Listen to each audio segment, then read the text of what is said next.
Hello everyone, সবাই কেমন আছেন? চলে আসলো পবিত্র রমজান। রমজানের উপলক্ষে আগে থেকে ইফতার ফ্রোজেন করার কাজ চলছে।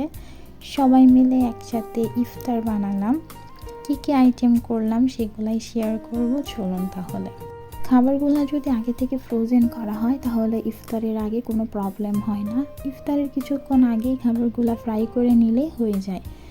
তো আমরা অনেক কিছুই ফ্রোজেন করেছিলাম।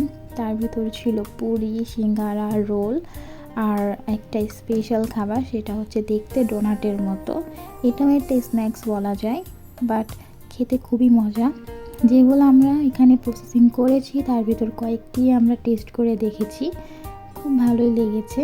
তবে শেয়ার করছি যেগুলো কিভাবে কি করলাম, কিভাবে বানালাম সেগুলো। সবগুলা খাবারেই আমাদের আলু অ্যাড করা হয়েছে, কারণ আলু তো সবাই পছন্দ করে, ছোট থেকে বড়। তবে আলুর সাথে চিকেন অ্যাড করা হয়েছে, সাথে ভেজিটেবল এগুলো অ্যাড করা হয়েছে।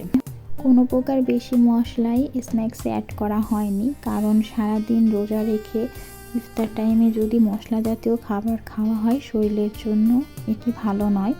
এর জন্য সিম্পল মশলা যেমন আলু, ডিম, ভেজিটেবল, চিকেন, ম্যাগি মশলা, একটু হলুদ, লবণ এগুলাই অ্যাড করা হয়েছে। বাটা মশলা কোনো অ্যাড করা হয়নি। আর হ্যাঁ, আরেকটা স্ন্যাক্স যেটা ছিল সেখানে একটু শুকনো মরিচ অ্যাড করা হয়েছে টেস্টের জন্য, খুব বেশি না, পরিমাণে খুবই কম। সবাই মিলে আমরা ইফতার তৈরি করেছিলাম। কথার মাঝে, গল্পের মাঝে ইফতার তৈরি করা হয়ে গিয়েছিল। আসলে অনেক মানুষ একসাথে থাকলে এই সমস্ত কাজকে কাজই মনে হয় না, খুব সহজেই হয়ে যায়। যাই হোক, সবাইকে পবিত্র রমজানের শুভেচ্ছা।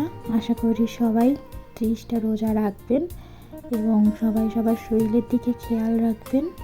সবাই মশলা জাতীয় খাবার কম খাবেন। আজকের ভিডিও এই পর্যন্তই ছিল। সবাই ভালো থাকবেন। এই ভিডিওটি লাইক করে দিবেন, শেয়ার করে দিবেন। আজকের মতো এই পর্যন্তই।